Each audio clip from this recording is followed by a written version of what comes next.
pulling these dragons. What's up, I'm Jim Pro, and this is the Ready Check Pull Guide to Vaelgor and Ezzorak on Normal and Heroic. This fight has one phase and a sort of intermission. Has two dragon bosses that are both attackable the entire phase 1, but one is grounded and doing most of their mechanics while the other hovers and casts fewer abilities. They eventually switch their hover states after the intermission, and you need to keep them more than 15 yards apart and within 10% HP, and you'll bloodlust on pull. But before you pull, make sure to split your raid evenly between the two dragons. You also want strong interrupts, AoE stuns, and grips for the void orbs that spawn. And if you're going into Heroic, make sure to have 2 groups of 5 for the Gloom Sphere soak rotation. Alright, so you'll start by having your tanks split the bosses up, one on each side of the gold ring on the floor. The raid will loosely spread in a line between the bosses, and these dragons do have a tail swipe, so never be directly behind either of them. So throughout the fight, Vaelgor casts Null Beam on his current tank, which has to be pointed away from the raid. After that, a Null Zone drops at the tank's feet that tethers every player to it. The tether's pull strength is reduced by how many stacks the tank gets from getting hit by the Null Beam. The raid has to break their tethers, causing a bunch of raid damage for a few seconds that the healers need to be ready for.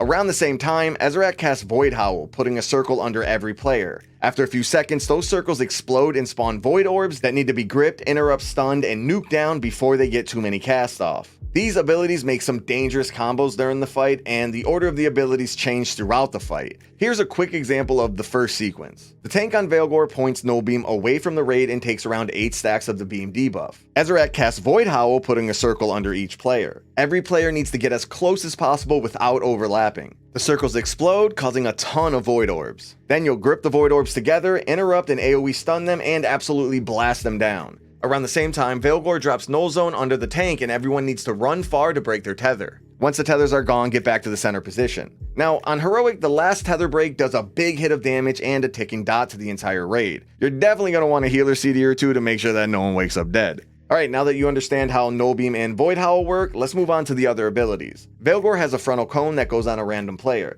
That player needs to drag it away from the raid, and once hit, they'll need to get dispelled to remove the fear. Ezzorak, on the other hand, casts Gloom, which launches a moving void sphere in a straight line. At least 5 players need to soak it as it travels to shrink it before it reaches the wall, otherwise it leaves behind a massive pool that covers the room and a bunch of bad stuff. Just keep in mind that one Gloom Sphere can get stuck on another Gloom Sphere, so make sure the tank's always pointed at a clear wall before it's cast. On Heroic, soaking Gloom Sphere gives you a debuff for 60 seconds, so you'll need to have 2 alternating groups of 5 soakers each to soak the Gloom Sphere. The tanks also have to taunt swap at around 1 to 2 stacks of Veilwing from Vaelgor and Rakfang from Ezzorak, which are both just generic tank busters. But Rakfang does put a stacking absorb shield on the boss, so don't try to take more than 2 stacks or you'll just be wasting DPS. Now, when the bosses hit 100 energy, they fly up in the air and do massive damage to the entire raid. Some NPC friends come and help out by dropping down a big protective barrier that the raid needs to stack in to survive the damage. Inside the barrier, there's a big ad that fixates one player and throws out some exploding circles on a couple other players. The fixated player needs to kite the ad around while everyone else nukes it down,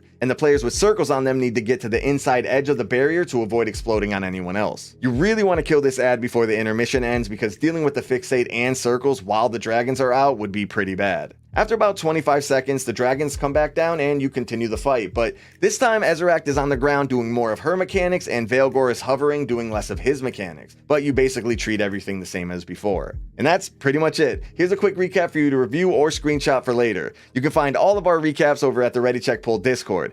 Big thank you to our supporters on Patreon for making these videos possible, and don't forget, this expansion we're putting way more resources into our Patreon, so if you're interested in extended heroic walkthroughs, mythic walkthroughs, and a bunch more, check out the links in the description. Peace.